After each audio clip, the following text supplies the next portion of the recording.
I'm Planet Rudy, and this is the Bluprint podcast, where we're curating culture through art and conversation. Today's guest is a local comedian, content creator, and the creator of Blind Date AVL. Let's give a warm welcome to Cayla Clark. Yay! Where can people find you, and how would you describe briefly what you do? They can find me on Instagram at Blind Date Live AVL, and I do live shows. And I originally started the Instagram to promote the live show. It's a live blind dating show where I do like matchmaking, and then people go on a real first date in front of a live audience. Oh yeah, that sounds fun. Yeah, it's pretty fun. What's been kind of the best moment from that, or the funniest? Oh man, there have been so many funny moments. There are 3 dates per show, and we do them at the Great Eagle, so this will be in August will be our 7th show at the Great Eagle. Dope. So just like brimming with silly moments, but we try and go as raunchy as possible. Hell yeah. Yeah. So very cool. Leaves it all on stage. If someone would want to sign up for that, how would they go about doing that? I've just been doing it through DM. So if somebody's interested, single and sick of online dating, I say just DM me. Shoot it that way. Yeah. Cool.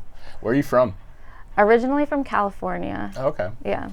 Very cool. What area? Yeah, like Southern. I went to school in LA, Okay. and then I went to Florida, and then I moved here from Oregon. So I've kind of bounced around a lot.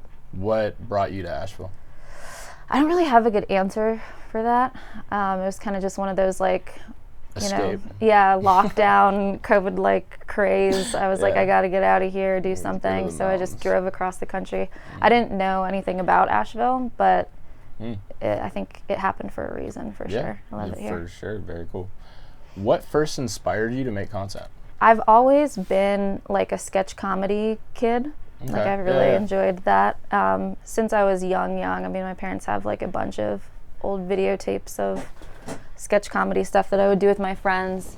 And it just translated into adulthood. It's so accessible now with all of the editing software. I can do everything from my phone. So, but I guess for this particular thing, it was the show. I wanted to promote the show, and then the Instagram has kind of taken on a life of its own. Yeah, for sure. What's your most viewed video, and why do you think that is? The most viewed was one that my boyfriend and I made, where he's like coming over. I invite him in after a Tinder date, and then we bang, and then I'm like, will you help me get these crystals out of my asshole? And I think maybe that button at the end, I don't know. It was weird that one popped off, but yeah. No, that makes sense. That's some Asheville shit. How many views did it get? It's at like 1.7 million on Instagram, yeah. Why do you think that specifically went so crazy? I think it might be like the edginess of it, or it's kind of relatable because there are so many crystal girls nowadays. There's a lot. Yeah, but then also kind of taking it a little bit more, maybe more raunchy than people were expecting at the end there. What about yourself and your style of comedy allows you to create Asheville stereotypes that are not only accurate but relatable? I guess I just don't censor myself, and maybe I take things a little bit more like it is satire, I guess, at the end of the day. So there is a lot of truth to it, but I take it like a step further. So it's not exactly like, well, some people say it's mean, but I try not to be mean. I wouldn't say you come off as mean in the videos.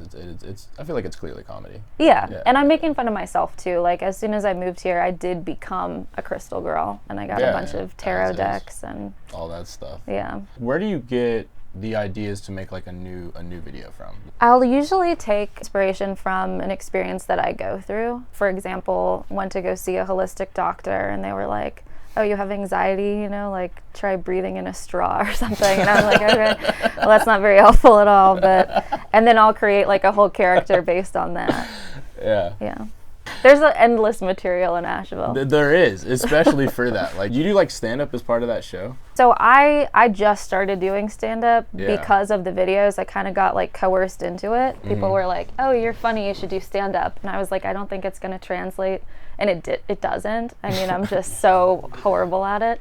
But I'm going to keep trying. Have there been like parts of the stand-up that have been successful that you've recognized? No, it's all No, bad. it's all bad. It can't be all bad. My boyfriend, who's in a lot of the videos with me, he does stand up and he's like really good. I'll leave that for him, I think. I mean, I'll keep trying. It is humbling to be so horrible at something. I mean, you just got to keep working on it. Yeah. And see where it takes you. Who has been your biggest inspiration in your life and like everything that you do? Kind of probably my Nana.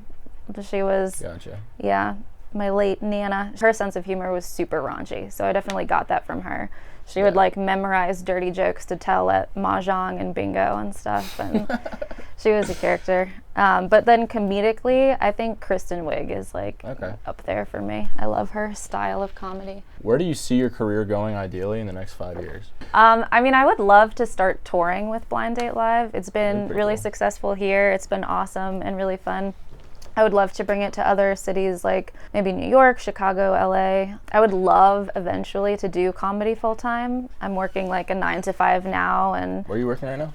I do content managing for a network of addiction treatment centers. Okay, So, interesting. Gotcha. yeah, but if I could spend all of my time making reels, I would 100% do that.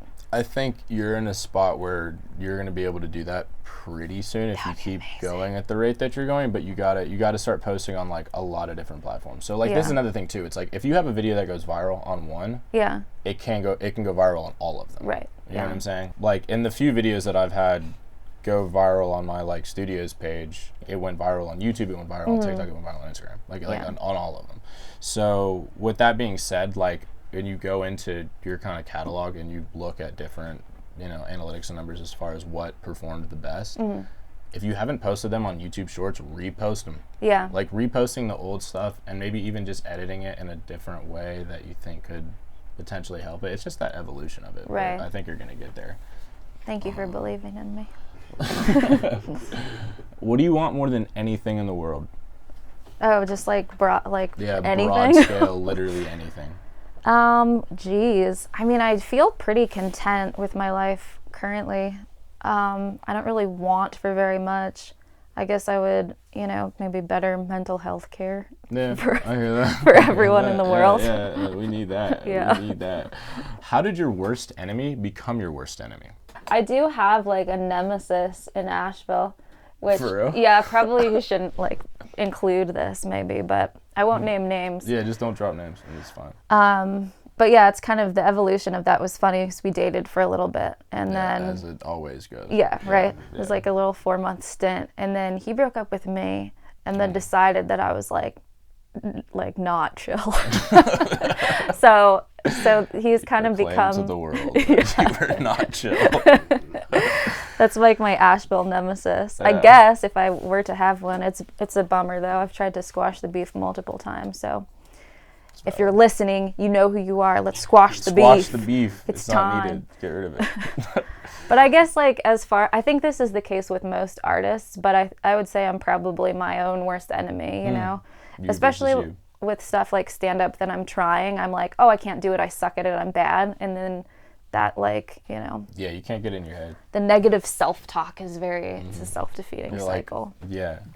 Analyzing and being like overcritical of yourself. Yeah, totally. But you can get past it. At the end of the day, you got to love yourself. Cats or dogs? I have both. Okay. A dog and 2 cats. Yeah, we just Valid. adopted a senior cat, but yeah. I'm gonna catch a lot of shit for this, I think. But if I'm being completely honest, after having a dog, I love my dog. Yep. She's wonderful, but I think I'm a cat person. All right, cool. I'm final. That I am as well. They're the first person we've interviewed that takes cats. What tips would you have for people creating content specifically in that niche of comedy? That kind of like dry, raunchy, almost dating humor kind of stuff. I would say just don't be afraid to be yourself and don't do stuff just to appeal to the masses. Just staying true to myself and doing my own style of comedy. Yeah. For a while before I gained any traction. And I think, I'm just going to keep doing what I think is funny. Yeah, exactly. You got to stay true to yourself. But yeah, that about wraps it up. Is there anything else you kind of want to let the people know about right now, or anything that you're excited about other than your live dating show?